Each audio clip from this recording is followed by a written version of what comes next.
your, oh, let me do that again. Hello, everyone. I'm Susan. As you can see, like physical immortality, spiritual purification, you know, when you look at those words, those are pretty heavy words.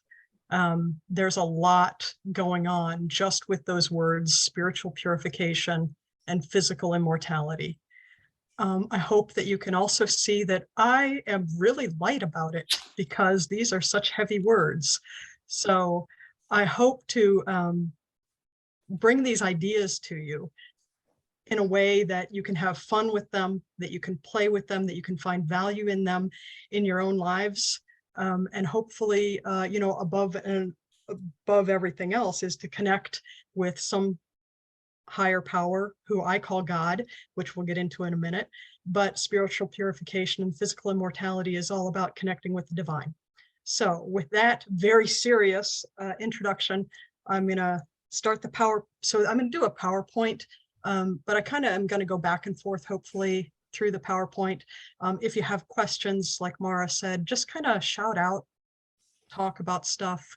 I'm really informal and open and accessible, and I want to be able to facilitate, because like I said, this is heavy stuff. And if you've got questions and you want to talk about stuff, let's talk about it. It's cool. It's good, right?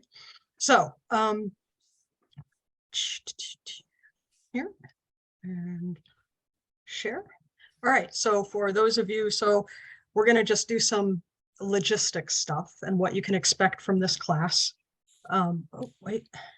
Sorry, here we go, slideshow from beginning, next. Okay, so what you can expect from this class.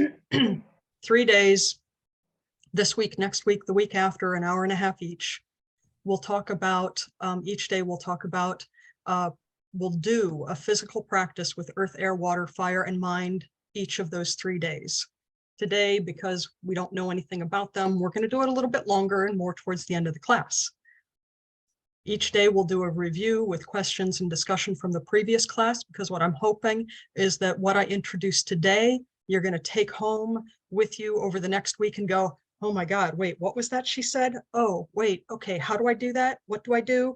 And kind of start assimilating it and integrating it and coming up with your own ideas of what things mean, and then bring those things back to the class so that we can have a talk about how you have integrated, interpreted, and assimilated this class, next class.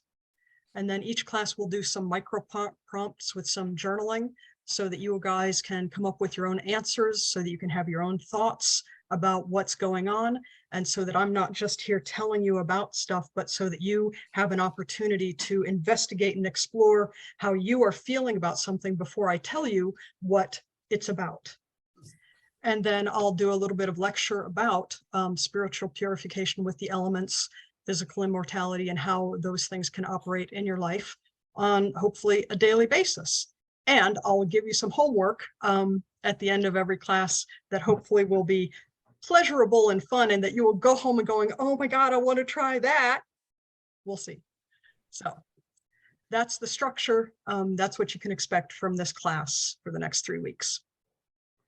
Before we get started, though, I'm going to give you a little bit of introduction to myself, because these topics, spiritual purification and physical immortality, have been part of my life practically my entire life.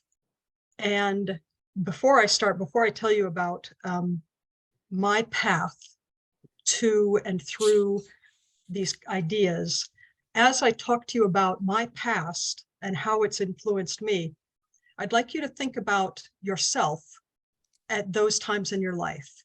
So think about what your relationship was as a kid with water or fire. Did you go camping and you had sat around a campfire and enjoyed the campfire? Did you take a lot of baths when you were a kid? So as I go through my life, just think about your life and your relationship with the elements, with nature, and see what arises for you regarding the elements through your life. Yeah. All right. So the early years, here is where we start. So the early years, I was kind of a weird kid. I was reading Seth Speaks and the Tao Te Ching when I was in junior high and high school. I had mantras that I said, to myself, know thyself, know thyself, physician, heal thyself. I was trying to tune myself into a higher power, a higher place. I was raised Catholic, and so I had a really good relationship with Jesus. And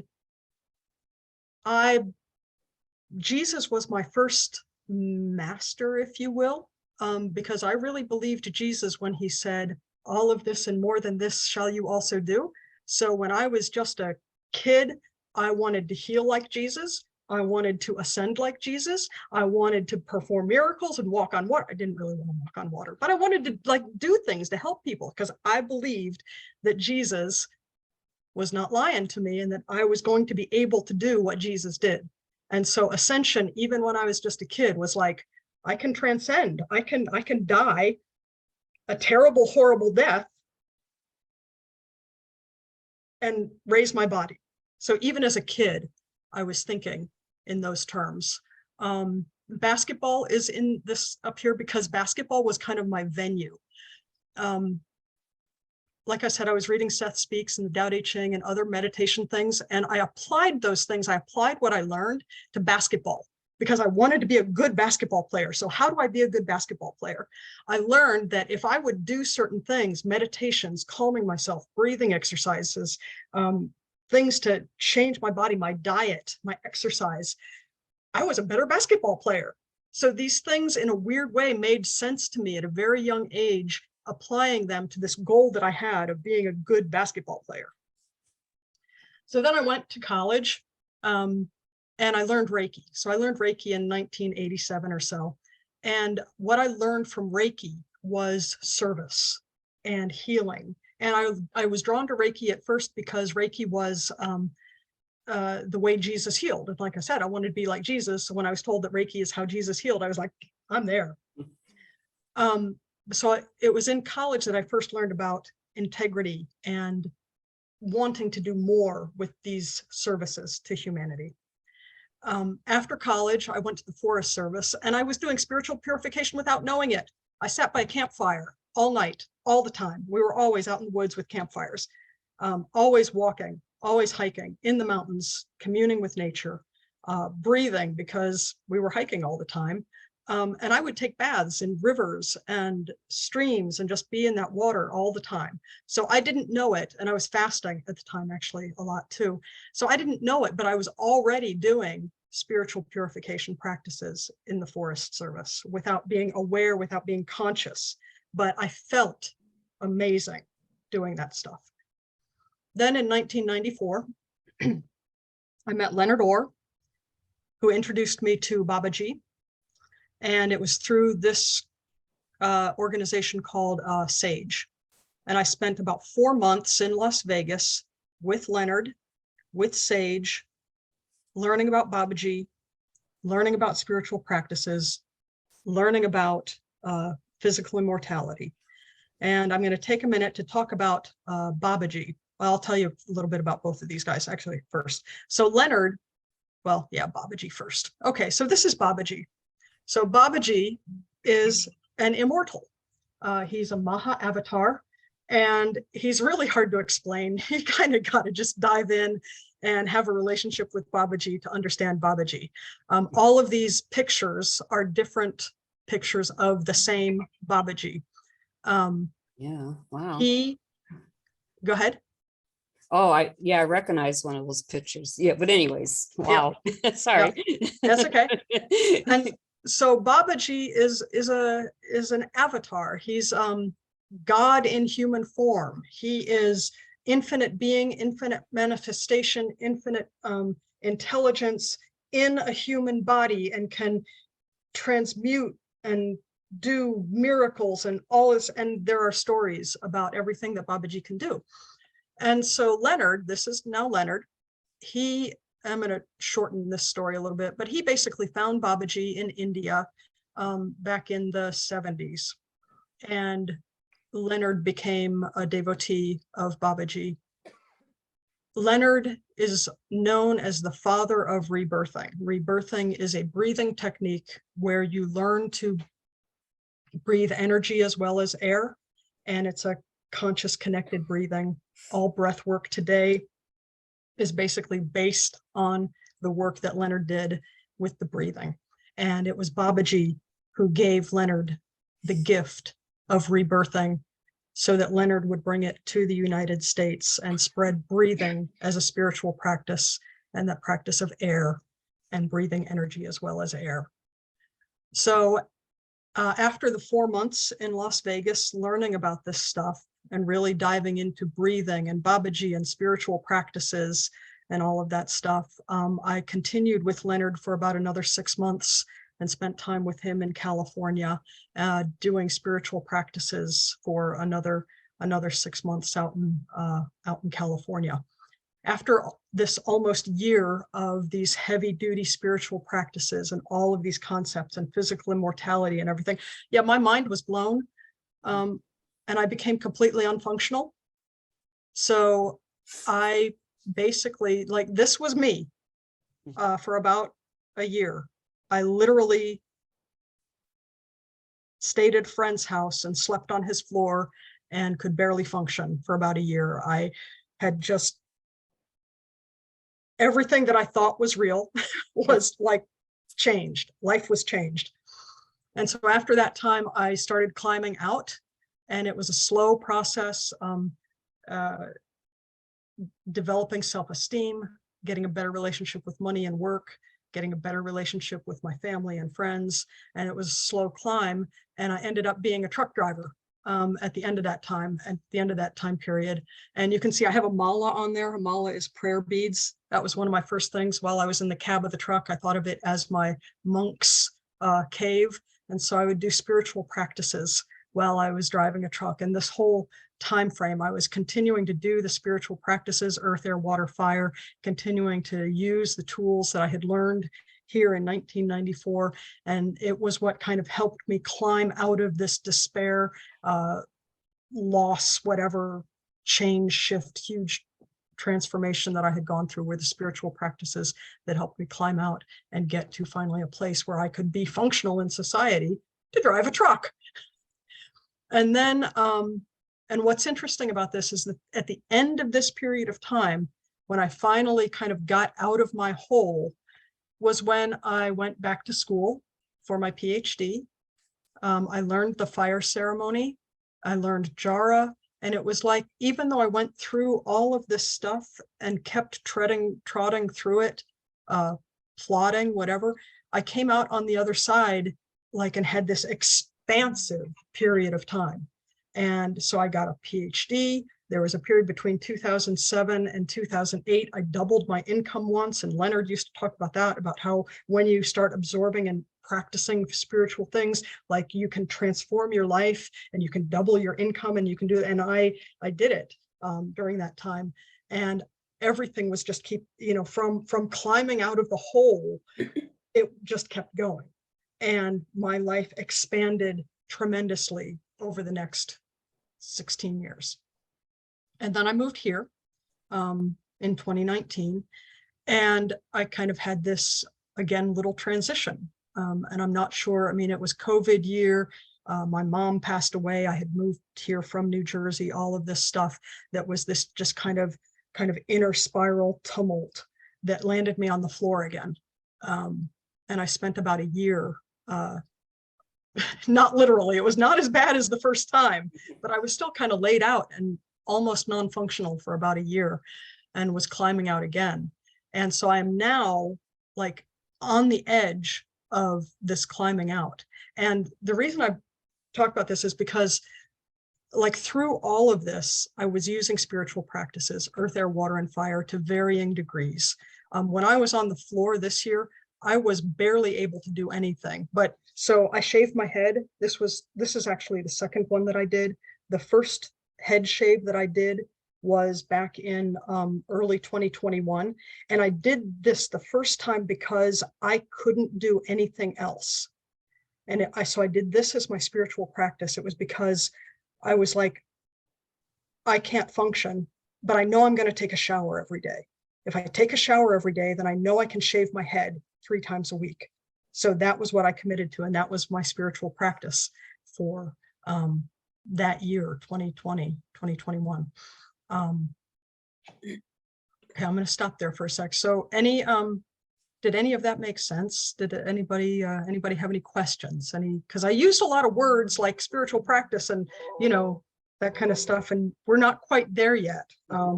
Sorry, I have an alarm going off here. So any questions, any comments, anything like that? I'm just wondering which mountains you were in. Oh, Sierra, the John Muir Wilderness in the Sierra National Forest right outside of Fresno. Lovely. Yeah, it was gorgeous. It was like meeting the divine every day. And I wasn't even at that place necessarily. All very relatable. Good. Thank you, Janine. Okay. So next, do it again and do this.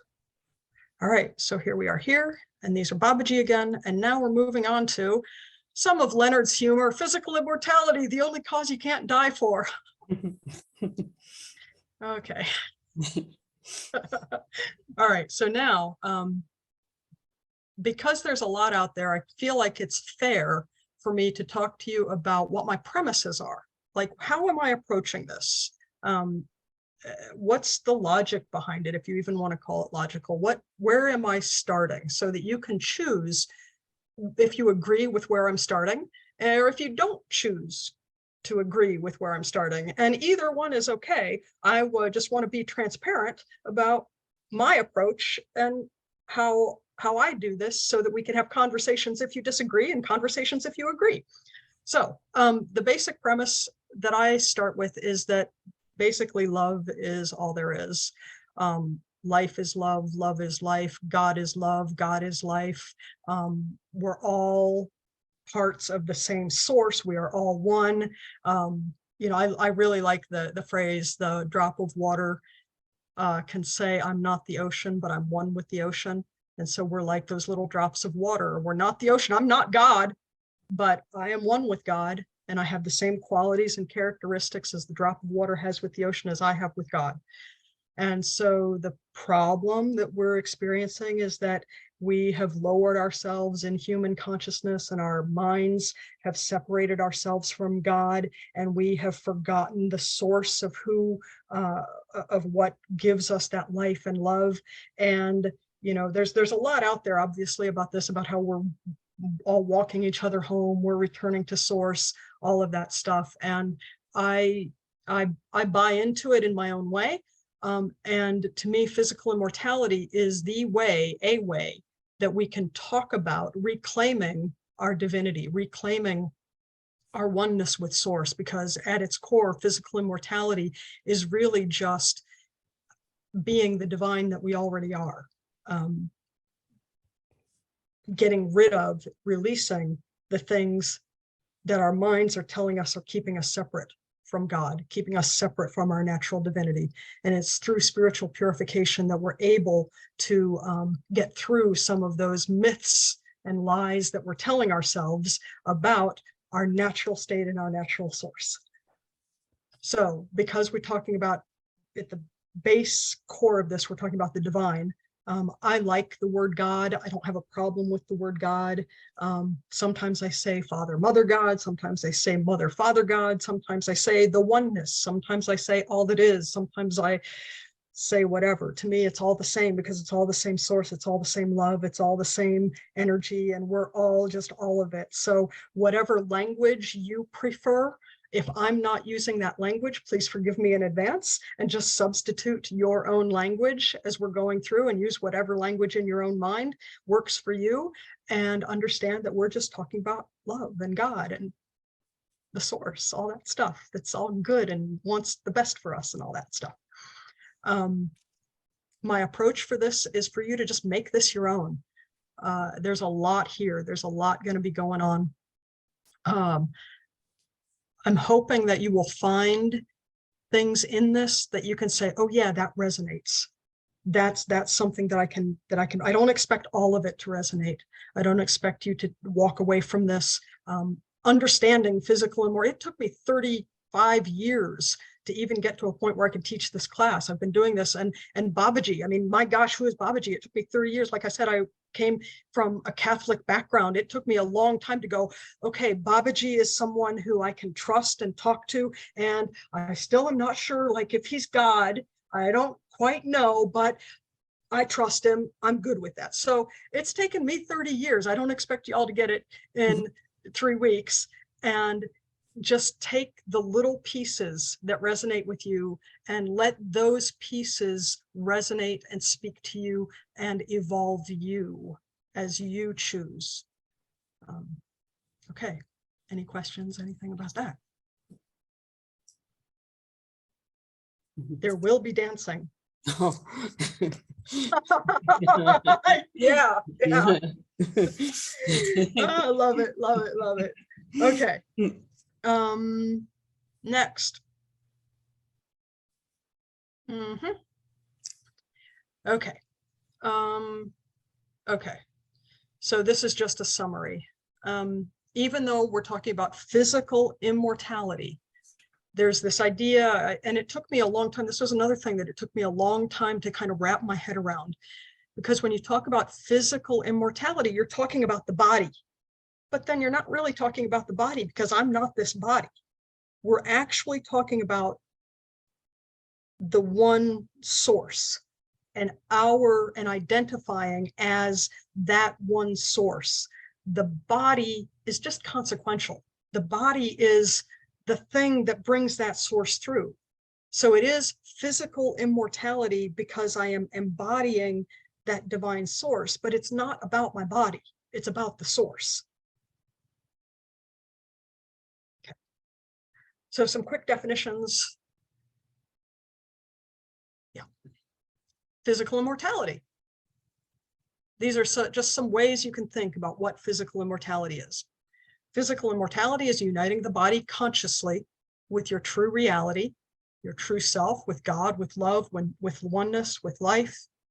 Physical immortality is because it is the truth of you, because it is you being the life that you are. It's fun, it's pleasurable, it's happy, it's enlivening. Another definition is consciously living in holy union with life. When you're in the flow with life, life just flows. Like, you're in the flow. And the practices, we'll get to this, the practices keep you in that flow. They keep you in the flow of life. Physical immortality is also the science of personal aliveness. So as a science, it's an experiment. Like everything, try it. Experiment. Do you know how many different ways there are to be physically immortal? As many people as there are on the planet. Everybody has their own way of doing it.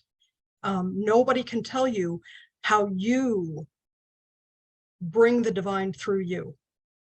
That's for you to learn and unfold and practice and try in communion with that source, and how it wants to come through you to express uniquely and individually as you. Okay. Can I say something? Absolutely. Who's that? Yes. It's Tracy. Hi, Tracy. I love all your definitions, because for me, it really is also about removing all the ways I've tried to hide who I am from myself. Yeah. And yes. I went to a talk years ago about physical immortality, and the guy giving a lecture said, somebody asked me, are you physically immortal? And he went, so far. Yeah, yeah, yeah. But I just love the definitions, and I appreciate that. Thank you. Yeah, thank you, Tracy. All right. Is there something else there? Yeah, good. All right. Screen share. There we go. Okay. All right. So the reason that we talk about physical immortality first and spiritual purification practices second is because the practices are one of the 3 pillars of the science of personal aliveness. the practices are earth, air, water, fire, and mind. And we'll leave it there for now, but earth, air, water, fire, and mind.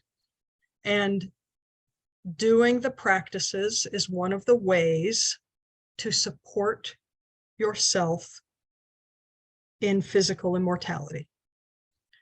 Then there's the psychology of physical immortality. The psychology of physical immortality are things like unraveling your death urge. Freud was the first person who brought it up to Western culture. For people today, the death urge is what is propelling us to death. We all have this belief that death is inevitable. What's inevitable? Death and taxes. Well, guess what? Maybe they're not. Maybe you don't have to believe that either death or taxes are inevitable. So you can choose. And the science of personal, it's about choosing. Do I want to die? Maybe I don't want to die. What if I have that option? What if I actually have that? What if I could live forever? Right?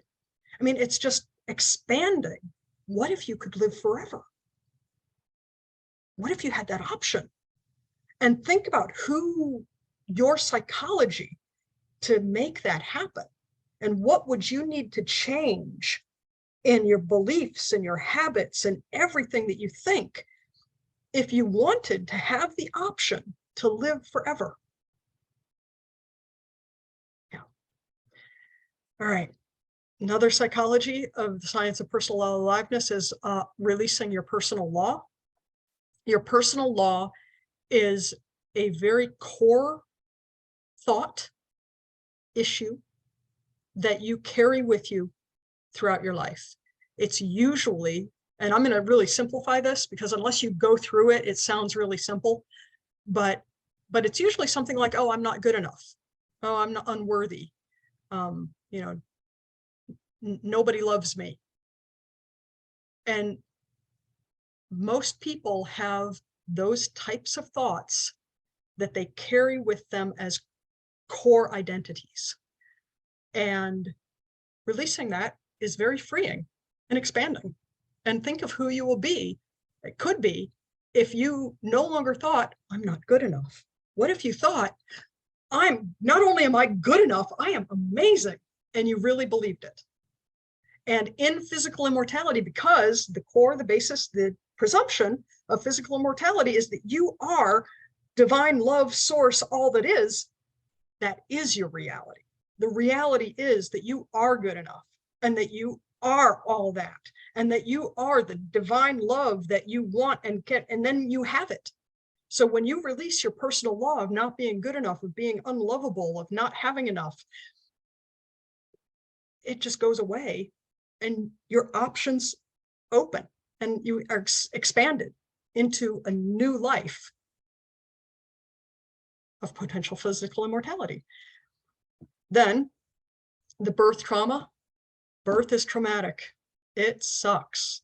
Coming out of that nice, dark, warm womb into this cold, sterile atmosphere and having that cord cut with your oxygen supply. And what do? Right? So your first experience of breath is that you're choking and suffocating. Like, that's traumatic. So unless you were born with the dolphins in a 90-degree tub, and your umbilical cord was allowed to disengage naturally, you probably had a traumatic birth. And so releasing that trauma of birth is part of physical immortality, because if you think that life is pain and life is death and life is suffocation, that's going to inhibit your opportunity to be physically immortal. Then there's senility. We humans get to this point in our aging process where we become like little children, and it's called senility. And everybody in Western culture basically sees it as, the next step into death. Once I'm senile, I'm almost dead. But what if senility were just another passageway? What if senility was the tweens of, the 90s to 100s? What if senility was just the doorway into physical immortality? Leonard always used to say, all you got to do is outlive it.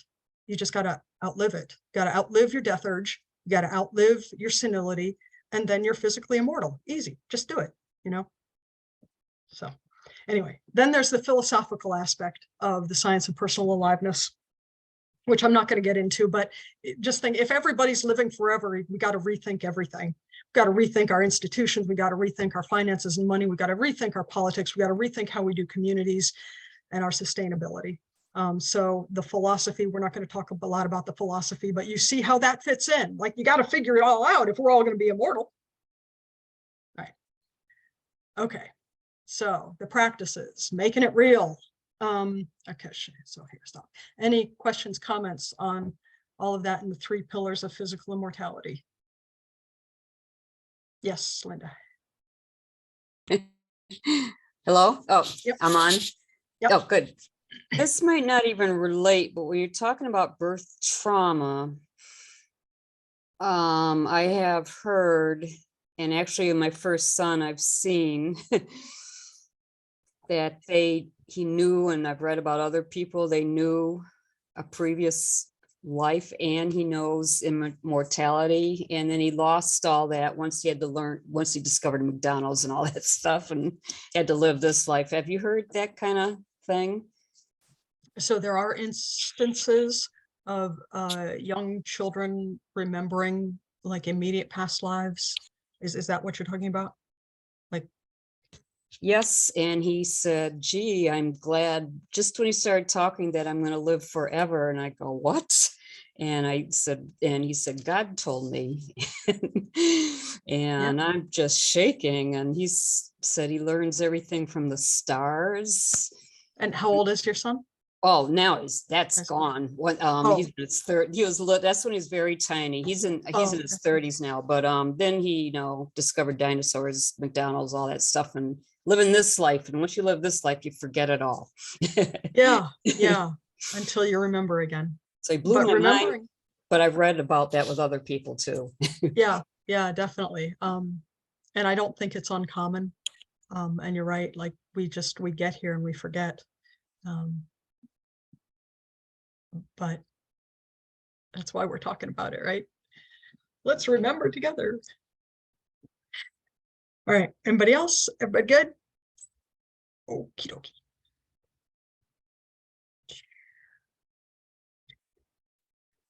All right. All right. So we're going to do a short visualization because, so I'm going to stop share again. So what we're going to do now is move into how we can use the practices. So the practices specifically are earth, air, water, and fire. And earth, air, water, fire, and mind. And what I want to do is help you, not help you. Let's see. I mean, I do want to help you, but there's a point to this. Physical immortality, spiritual practices don't mean anything if you can't bring them into your life and find them useful and practical and something that you want to do. So that's what we're going to add now.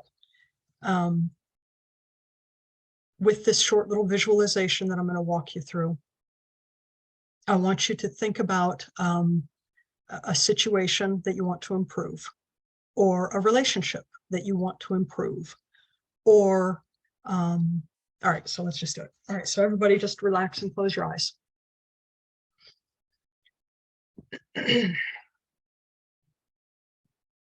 And take a wide, broad look at your life and think about where there could be improvements. And let your mind just kind of wander through how your life could improve, what areas. Don't dwell on anything too much, but just notice yourself looking at your life and thinking about where you would like to see some improvements. And as you do this, one or two are going to really jump out at you. And so now I want you to just kind of focus on those one or two areas and think about their shape and their form and how they feel to you.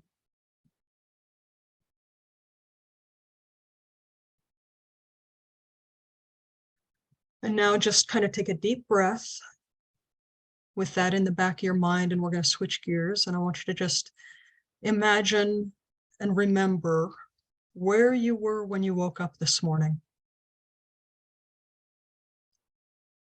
What were some of the first things that you thought when you woke up? What were some of the first sights that you saw? What did you hear? What did you do? Just kind of feel that. And now go back to last week. And where were you when you woke up a week ago? What were some of the first sights and sounds that you saw? What were the first things you did? And what was going on with the situation that you would like improvement on? What was going on with that a week ago? And just let that sit with you. And a week ago, who were you in that situation that you wanted to improve? What did you bring to that situation, that event, that relationship? And now go back to a month ago and just think about where you woke up. And what were some of the first things you thought a month ago? What were some of the first things you did? And what was going on with the situation, event, circumstance, or relationship that you were wanting to improve? What qualities did you bring to your life at that time? Who were you in essence in that relationship or situation or circumstance?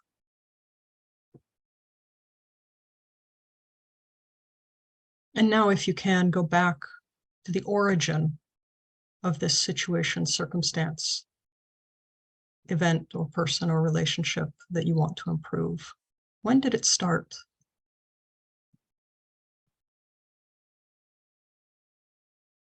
And who were you when it started? What were your qualities? What were your characteristics? What essence of yourself did you bring to the situation, circumstance, event, relationship?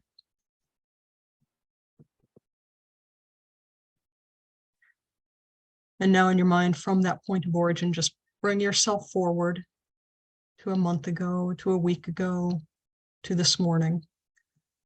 And now project yourself forward.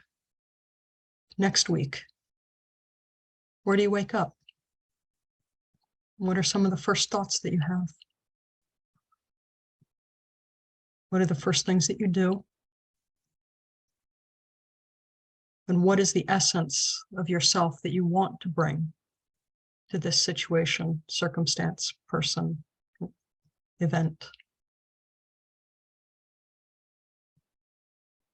And go forward again a month from now. And think about where you're going to wake up and who you want to be. What are the qualities and characteristics? What is the essence of yourself that you want to bring to your life, to this situation, event, circumstance, relationship a month from now?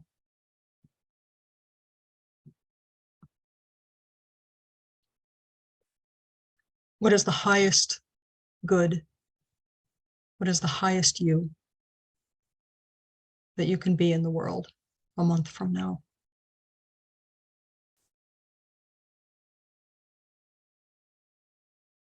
And take a deep breath and come on back and presence yourself in the room.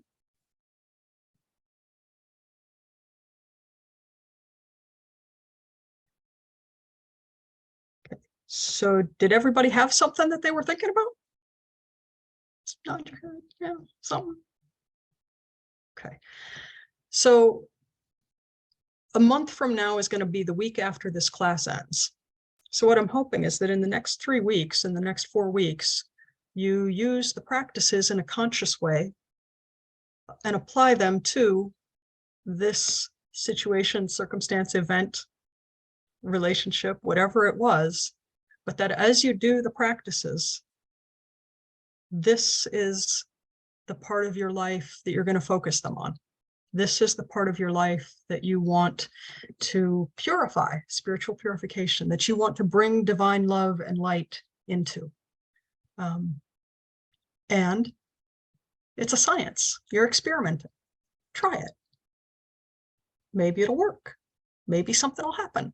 Maybe you'll change. Either way, it'll be fun. Right? Okay. Any questions or comments at this point? Pretty good? Okay. Okay. So first, the first principle of spiritual practices is mind, mantra, or affirmations. And you see the 0 here, and you see the 100 plus over here. I can't actually see the 100 plus, but the 100 plus over here. The point of this little continuum thing is to let you know, like, it's a scale and nobody's perfect. And you go up and down the scale. So you're not like, okay, so I should stop sharing. Okay, so Leonard Orr, the father of rebirthing, the guy who introduced me to all this stuff, you know what he did? He did everything every day as intensely as he could. Everything. He did earth, he did air, he did water, he did fire, he did mantra every day. I can't do that. Haven't been able to do that. Hold on one sec. Chat. Checking the chat. Who we got here? Can this be projected on another for a positive experience?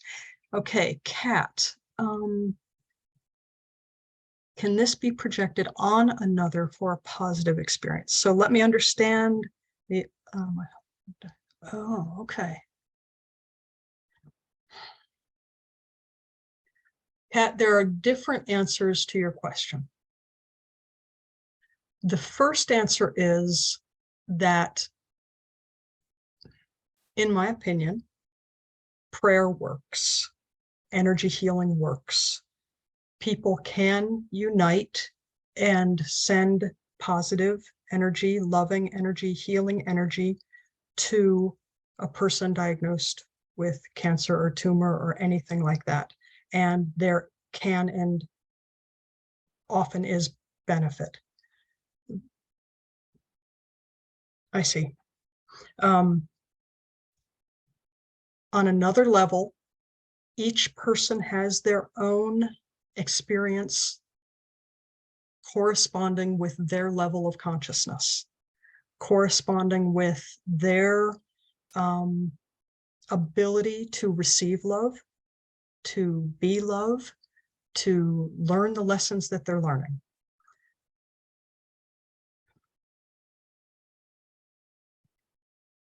What spiritual practices can do for you is to help you be more love, have more love, so that you can naturally give it to him and share that love with him.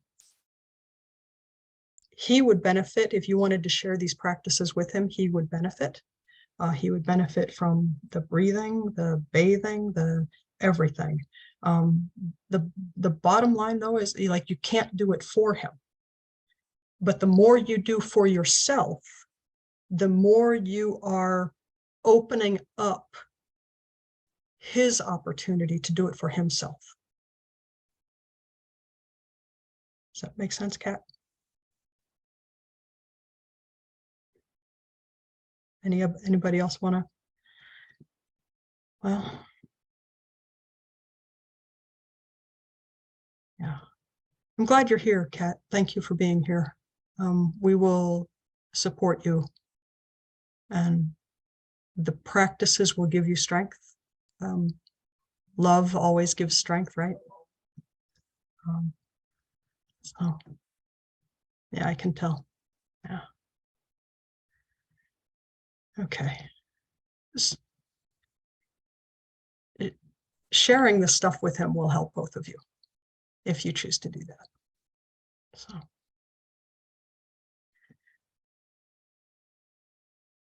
Okay. Thank you. All right. So back to the continuum. Oh, right, the continuum. All right. So the point is that so on the continuum of practices, there's the least that you can do, and then there's the most that you can do, like Leonard. None of us are Leonard. And you'll kind of flow in and out of the practices, but do what feels right for you. And kind of, as I'm talking about stuff, what I expect is that something will go, oh yeah, I could do that. Oh yeah, I could do that. Right. So it won't feel stressful. It won't feel like a strain. You'll just go, oh yeah, I think, yeah, okay, yeah, I'll do that. And so just think about that and don't worry about it too much about what the practices are. So this is kind of an Indian Hindu Sanatana Dharma tradition. And in that tradition, there are these things called siddhis, Siddhis, siddhis. And what that means is that you're doing it as a practice. You are doing it as a discipline. You are doing it regimented, and this is the thing that you do. And I have done that.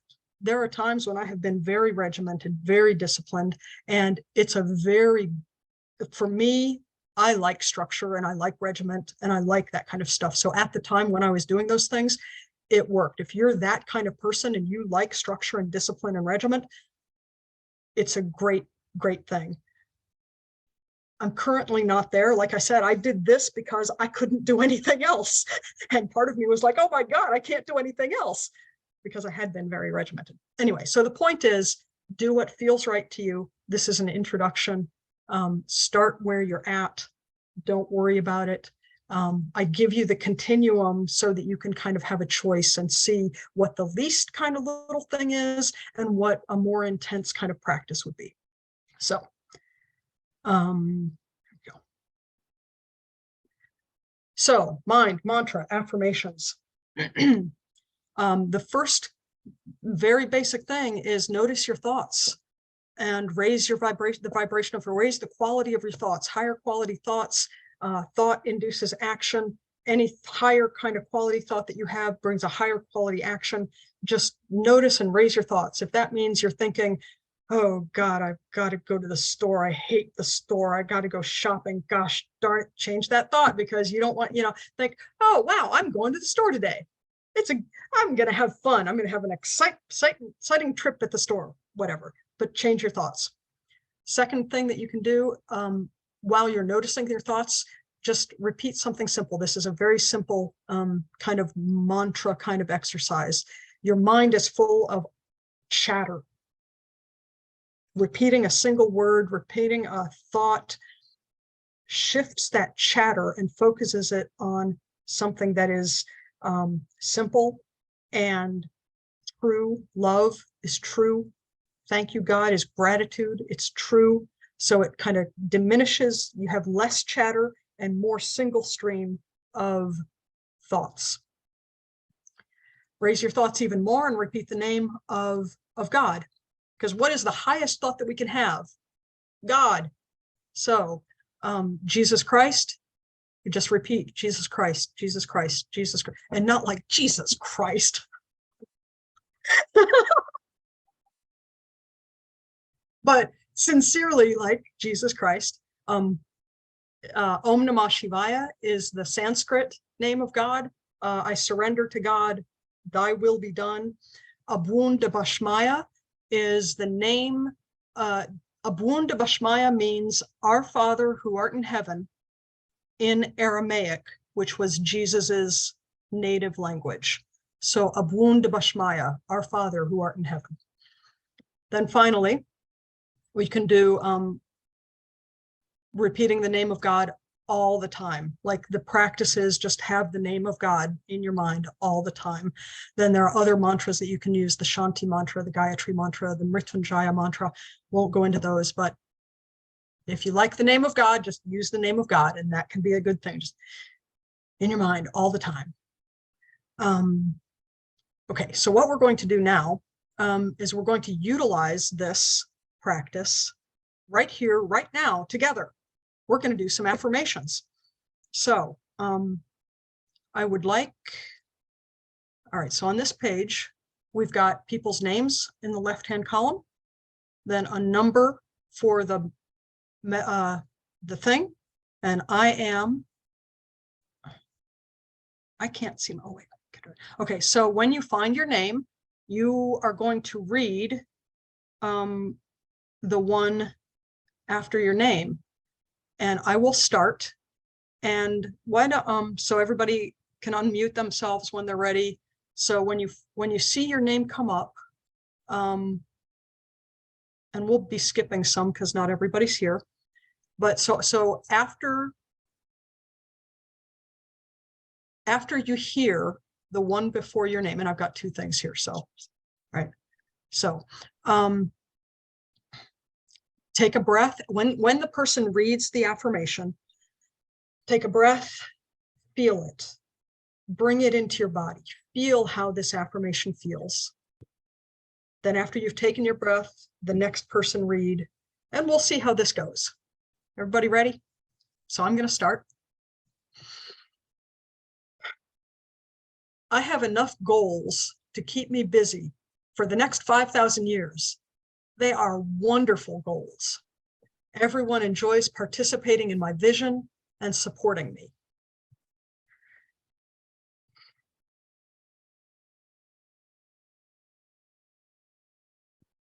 My thoughts and feelings transform through love.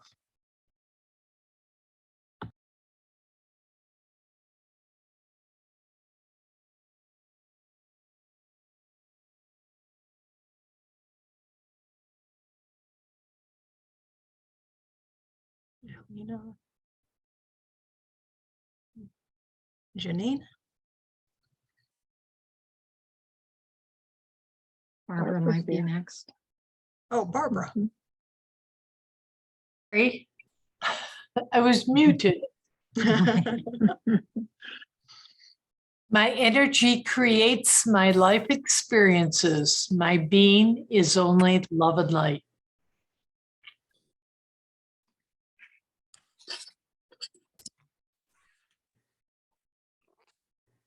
I'm not sure who's next. I'm on my phone. It's a little hard to follow.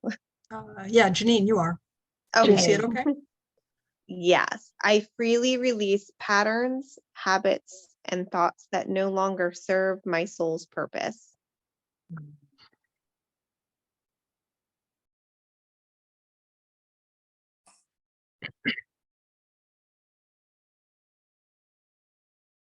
Carrie? My soul is perfectly designed for me to thrive in learning love in my experiences.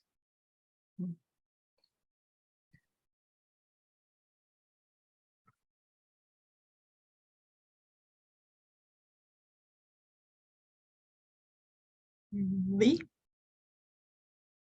Enlightenment is natural. My mental and physical abilities are amazing.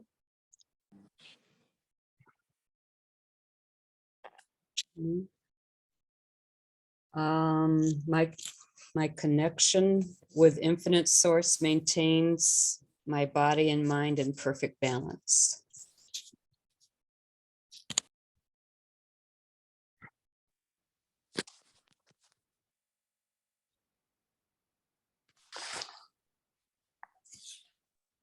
My purpose is to be love, to be the full, perfect, divine expression of who I am.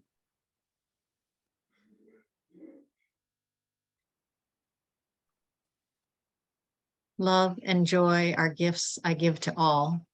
People love receiving my gifts and give back to me 100-fold.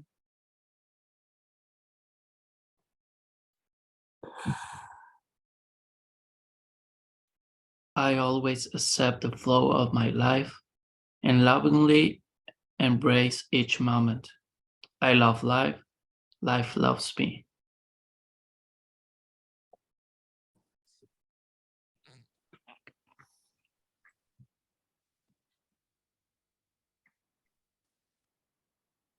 Pam, do you want to read one too?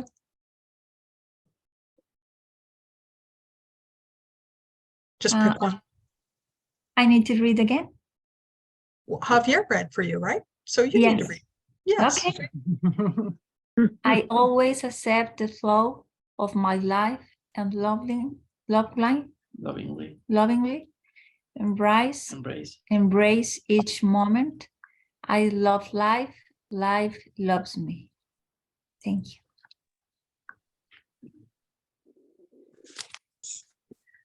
Is that all of us? I think it is. Did we forget anybody? I didn't go. I have one here. Yeah. Mary, yeah. Oh. I'm on my phone, so it's kind of wonky, but I'll try it. So, yep. Divine energy nourishes me, heals me, and brings God into my mind and body. Yeah. Thank you.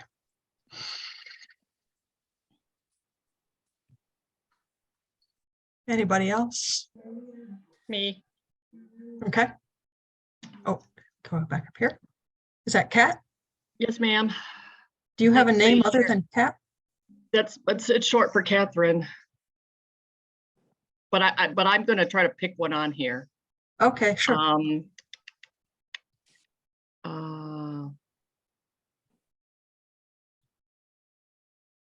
I don't know if Barry's read his or hers, but I'm going to read number 6. Yep.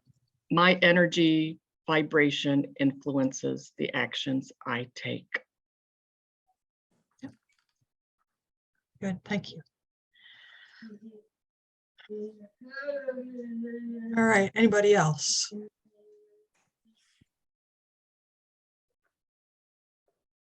Okay, so before we go into air,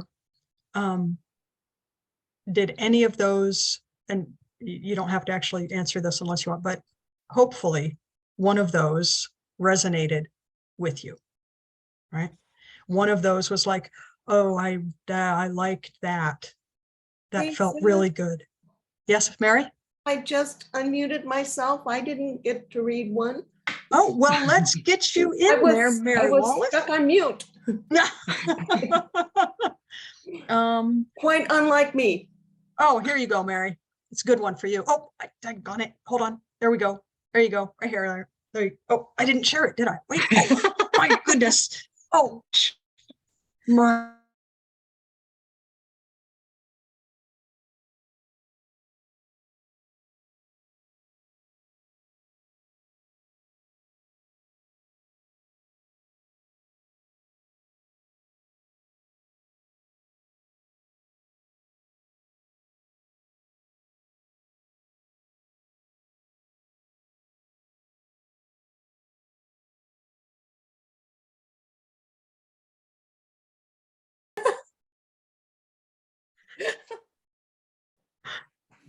Okay.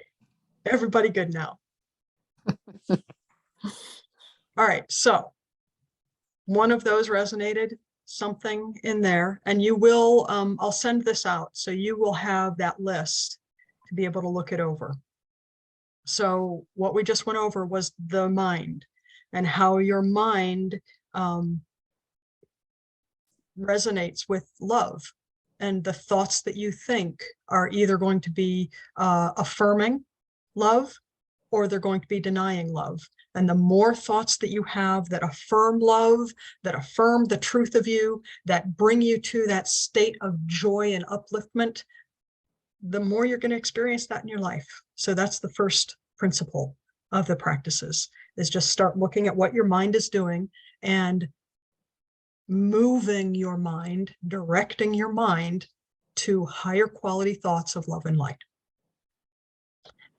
Next. Next, we have air.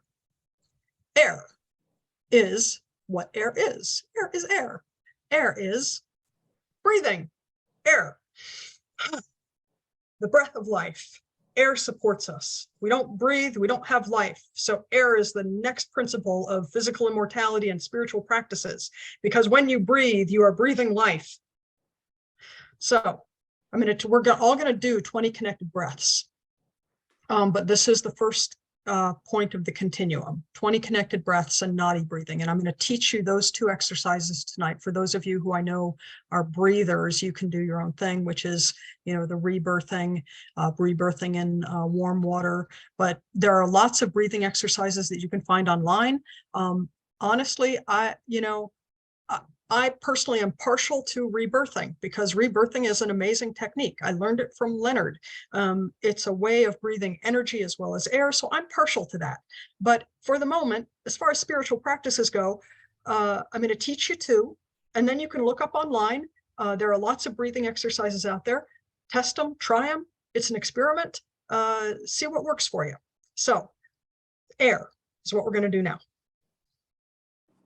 We're all going to breathe together. I'm going to show you first, and then we're all going to do it. So this is called 20 connected breaths. The way it works is you do 4 short breaths and 1 long breath, and you do that 4 times for 20. 4 times 5 is 20. So it looks like this.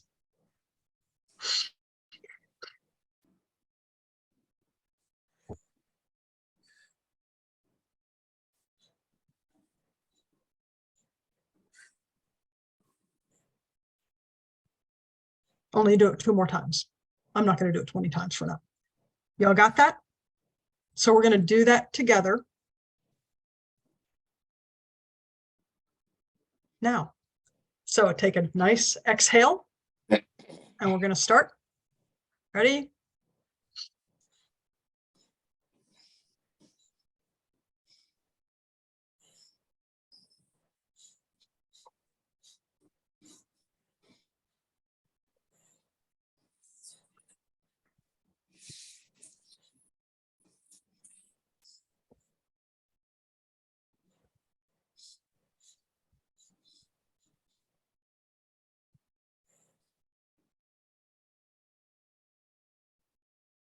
Was that 20? I think that was 20. Did anybody get lightheaded?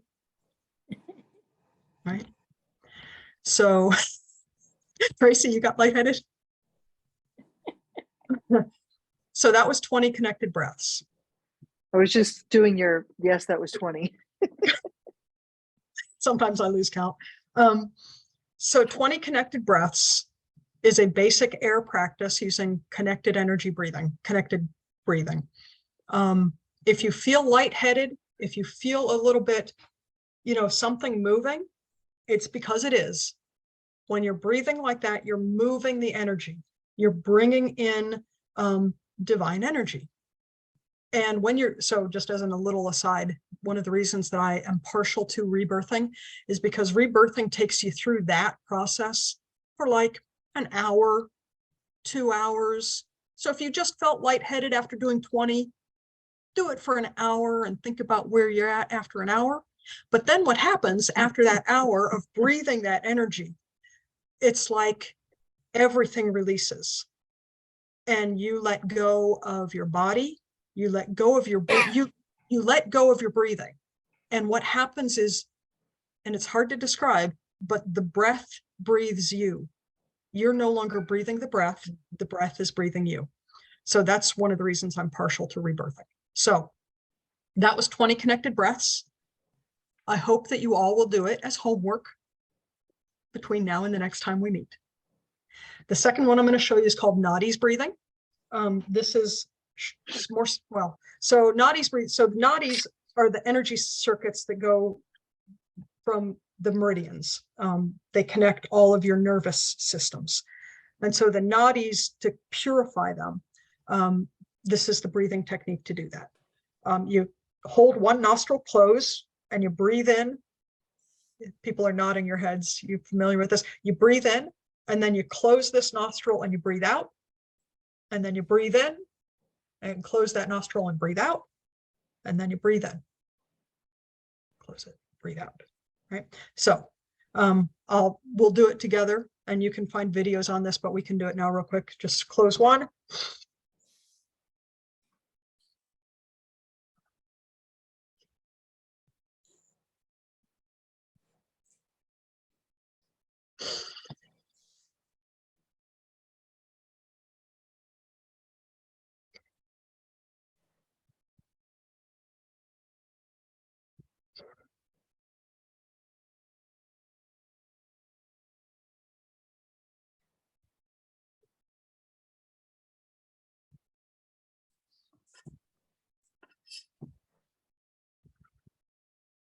And again, when you do that, perhaps you felt something release, something clear, something that's a little bit lighter.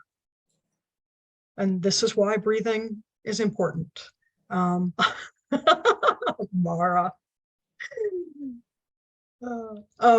This is why breathing is important, because it moves your energy, it clears your energy. Okay. Thank you, Mara, for that. What else we got? Anything on there? Okay. Any questions on air? Any questions on what we just did? Okay. So you see, mind, air, like these are not difficult practices. These aren't things that are hard. They're pleasurable. They feel good. Makes you want to do them, hopefully. Earth practices. Now we dance. So the basic walking around the block is an earth practice. Anything physical, anything you do with your body. Vegetarian eating, money, prosperity, finances, how we live in the world is an earth practice. Drumming, feeling the rhythm, dancing, prosperity affirmations. So that's all on one end of the spectrum.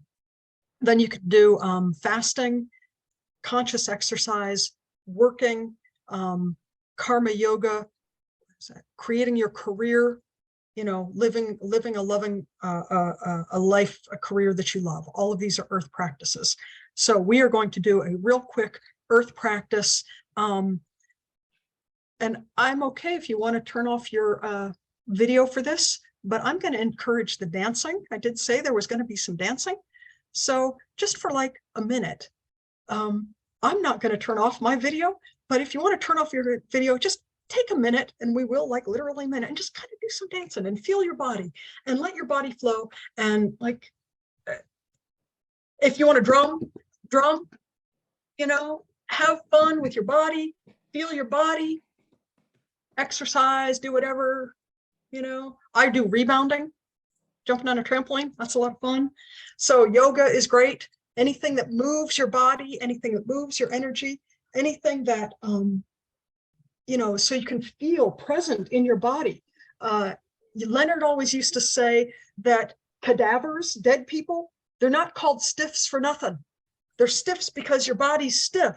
Loosen your body, right? Let your body be what it wants to be. This is the best yoga, is just letting your body do what feels right to it, and let it be free, and feel the goodness of your body and the energy moving and what your body can do and what a miracle your body is. Yeah, my cat likes it too. All right. Okay. So, of the earth practices, stretching and being and in being in that space, that's the earth practice. So over the next week, as part of your homework, think about doing an earth practice. Move your body, take a walk, and make it. And the point of the practices over the next week is make it conscious. Make the decision, I'm going to do an earth practice or an air practice or a mind practice. I'm going to do this practice. And when you do that, what you're doing is you are feeding that energy that you're doing with whatever the practice is into the situation, circumstance, event, relationship that you visualized at the very beginning. So you are purifying yourself, bringing this energy into yourself and applying it to that situation by directing your energy from your body into that situation. And you don't even have to do it consciously. It's already done. So just doing the practices will make that connection for you. Okay. Next, I know we're getting close to time, but I think we're going to be okay. So that was earth practice. You can also fast as an earth practice. I'm not going to start there though, because a lot of people, you know, fasting is kind of a thing. That's a whole nother thing. We can talk about fasting. So then there's the water practice. The water practice has been, other than mantra, water practice has been my go-to. Yesterday, the day that was yesterday, I spent 5 hours in the bathtub. I love, and when I was a kid, like I said, with basketball, I used to take baths, like, and I would just wake up, I would sleep in the bathtub and wake up and just feel so good. And so bathing, like, I love taking baths. Leonard always used to say, because the thing is that people today are in such a rush. They're running around going from this to that, to that, to this, and they're so busy that they don't have time to really take for themselves, for God, for doing these practices. And so bathing is so pleasurable. Bathing is so nice. And he would say, like, people get so caught up, they want to take a bath, and then you get this impulse to get out of the bathtub because they're so busy. They're so used to just doing something, and they won't allow themselves to soak in the bathtub. And so he always said, when you get in the bathtub, at least an hour, soak for at least an hour. And in fact, what is really amazing is that when you soak and you don't let yourself have that urge to get out, and you soak and you soak and you soak until finally you don't want to get out. It's incredible. There comes a point when you're in the bathtub where it just feels so good that it's like, I never want to leave here. Oh my God, it's been 3 hours. I have to get out, right? So taking a bath is my personal recommendation. But if you don't have time, see, there's that thought, right? You don't have time to take a bath. If you feel like you don't want to take a bath, although I highly recommend it, shower once a day, but make it conscious. Better, shower twice a day. Let the water washes you. The water cleanses your energy as well as your body. And we'll get more into the specifics of why this stuff matters next week. But allow the water to wash and cleanse your energy body as well as your physical body. Soaking in the tub for hours. Does everybody have I had asked people to bring like a little cup of water or something. Does everybody have a cup of water? Okay. I got a gnat in mind, so hold on one sec. I need to get the gnat out of my water. Gnat has blessed my water. Okay, there we go. He's still alive. Okay. All right, so what we're going to do now, this is another way to do a conscious water practice. If you have a cup of water, we're just going to thank God for water.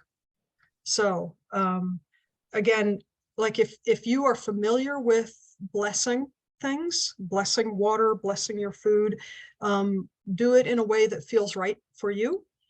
For now, I'll just do a little blessing for all of us, and then we'll do something with it. So, so I am presence, and I am one with the divine one I am. I am one with all of the people in this class, and I am one with all of humanity.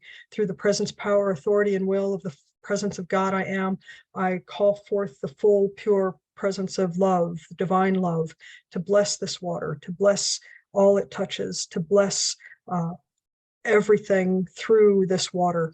And I thank my Father, Mother God, with deepest humility and deepest gratitude for the opportunity to be in the world as the heart, head, hands of God in service to all, in service to the one. Om Namah Shivaya. So now your water is blessed. Now you have an option. You can drink it. And you're blessing your body. You can also pour a little bit in your hand and bless your space. Put it on your head. Bless yourself. And what's interesting, right, is that the thing about these types of practices is first, most all major religions, all spiritual sources have some sort of practice that is earth, air, water, and fire. So what we're doing with water is, you see it in Christianity, you see it in Hinduism, you see it in Islam, you see it in all major religions. And the reason for that is that spiritual practices are self-validating. A spiritual practice endures and is efficacious because it works. And that's why you see it everywhere, is because, so it doesn't matter what your tradition is, what your culture is, it's the practice. And the practice is the element of the divine. Water, earth, fire, water, these are the base elements of the divine. And we are interacting with the divine when we interact with the elements, and that's why they matter. Okay, so that's water. And again, hopefully over the next week, you will have fun with water and utilize a conscious interaction with water. Okay, now finally is fire. We're going to get done. We're going to get done. Okay. Fire. All right. So what we're going to do today is candle gaze, but you can also sit with multiple candles, sit with fire, sleep with fire, and do fire ceremonies, which we won't get into, but there are some intense things that you can do with fire. But right now, does everybody have a candle? This is the one I used in my fire ceremony this morning.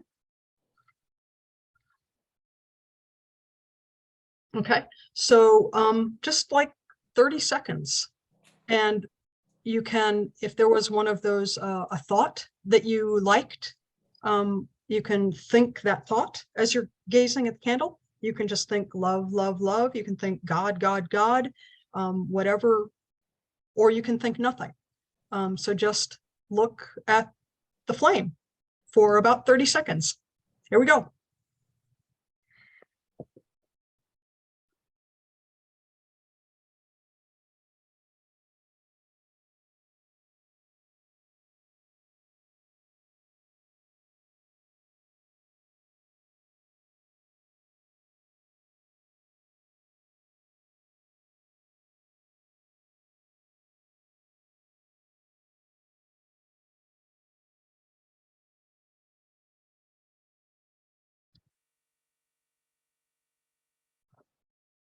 Okay, and take a nice breath. So the thing about fire is you don't actually have, so we just gazed, and that's a practice. We can do that. But the thing with fire is that you don't actually have to engage with it. Same kind of with water. You don't actually have to engage with it. They do the work. So just having a candle lit next to you, you are experiencing the fire. You are interacting with the fire. You are engaging with the fire. You don't have to do it. You just have to make the decision to have the candle there, and then the candle does the work, right? And fire is intense. If any of you, as you were recalling your childhood or your whatever, camping and with a fire, I mean, who doesn't love just sitting around a campfire? It's feels, and you can feel it, right? Fire is amazing. We'll get more into that next time. So we are almost done. And actually, we'll do that last. Okay, actually, stop share. Any questions? So those are the elements. Those are the basic practices. You can do combinations of them. You can do mantra or affirmations while you're in the bathtub. You can do mantras or affirmations while you're exercising. You can do exercising while you're next to a fire. You can do, you can do all those combinations. Yes, Javier. I got a question. These practices, can they help to opening the third eye?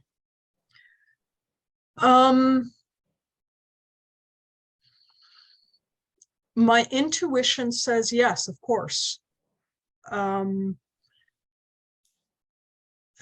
for me, opening a third eye, the third eye is is kind of like a side gig, right? You don't do the practices to open the third eye, but the practices open all that energy, and opening the third eye would probably be a side effect of it. Yeah. Anybody else? Any other? You're welcome. Thank you. Other questions? Anything? Okay. A couple more minutes. We're at 8 o'clock. Everybody okay for like 3 to 5 more minutes? Okay, good. All right. So, all right. So this is just kind of some final words. Physical immortality is a huge concept. I was skeptical at first, like my brain just kind of goes, what? Do I really believe this? I mean, come on, really, really, really. And the thing is that there's a lot out there that doesn't, egos exist, filters exist, distortions exist, opinions exist, contradictions exist. They're out there. We're humans, we have egos. We do stuff because we think of ourselves as separate from the divine. And that stuff is out there. That's why I encourage you to question and feel and think. And I'm always that question, what if everything I think or believe is wrong? I ask myself that a lot, because I'm always going like, well, what is this? How does this work? How do I know if this is true? Because what I want is truth and purity and divine source energy in my life. I don't want the crap. I don't want that ego and filter and distortions and opinions and contradictions. I want divine love to be the source and substance of my being. And I want to live that, right? So how do you know? You know because of how you feel. How can you make, if you disagree with something that I'm telling you or saying to you, good, make it your own. Disagree with me and figure out what's right for you. How do you feel? Does it uplift you? Do you feel heavier? Do you feel lighter? Does it help or hinder? Is it constructive? Is it enlivening? Or is it destructive and diminishing? Who does it serve? How can you serve with these ideas? What are things that you can do to bring these ideas to life? How can you bring life to these ideas? And finally, just, you're safe. It's an experiment. It's fun. Try it. Next time. So, emotional energy pollution and how to get ahead of it. So that's next time. So emotional energy pollution is the reason, one of the big reasons, when I went through the 3 pillars and the psychology and the we'll talk about emotional energy pollution, because the practices help you work through emotional energy pollution. And when you no longer have emotional energy pollution, you are more open to receiving and being the divine love source thing that you are. All right. Any final questions? Anything? Everybody good? If you have any questions or anything over the next week, I am accessible.